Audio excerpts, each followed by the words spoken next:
America is clearly Iran's ultimate target. Clearly, we are the great Satan. And one way to get at America, and an easy way, quite frankly, is through an EMP attack, an electromagnetic pulse attack.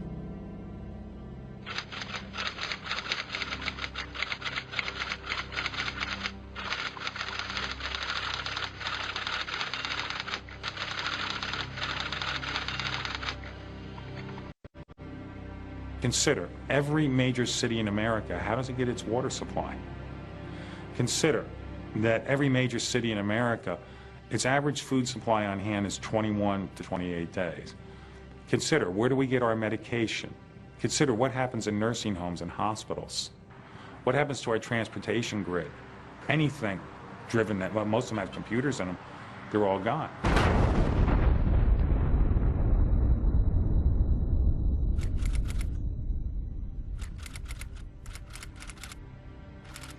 So we've known about the capability of EMP. The first study had the commission headed by Roscoe Bartlett, Republican out of Frederick, Maryland, 2004.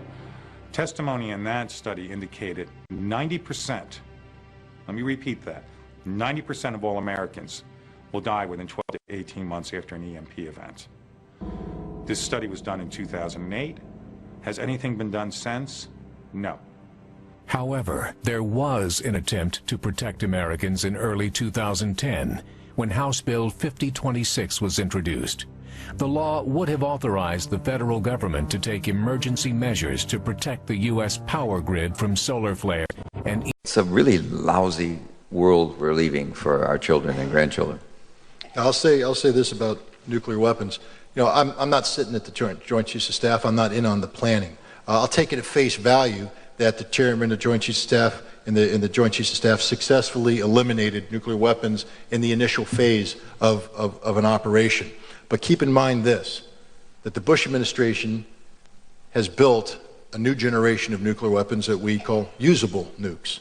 And they have a nuclear posture now which permits the preemptive use of nuclear weapons in a non-nuclear environment if the Commander-in-Chief deems U.S. forces to be at significant risk. If we start bombing Iran, I'm telling you right now, it's not going to work. We're not going to achieve decapitation, regime change, all that.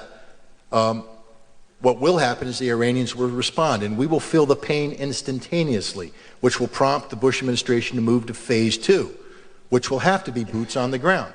And we will put boots on the ground. We will surge a number of divisions in, probably through Azerbaijan, down the Caspian Sea coast, in an effort to push the regime over. And when they don't push over, we now have 40,000 troops trapped.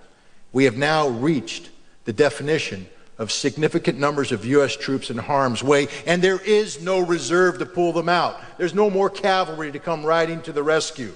And at that point in time, my concern is that we will use nuclear weapons to break the backbone of Iranian resistance, and it may not work. But what it will do is this: it will unleash the nuclear genie. And so for all those Americans out there tonight who say, you know what, taking on Iran's a good thing. I just told you, if we take on Iran, we're going to use nuclear weapons. And if we use nuclear weapons, the genie ain't going back in the bottle until an American city is taken out by an Islamic weapon in retaliation. So tell me, you want to go to war with Iran, pick your city.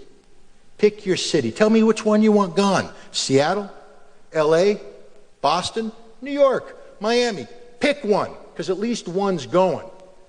And that's something we should all think about before we march down this path of insanity that George Bush has us headed on.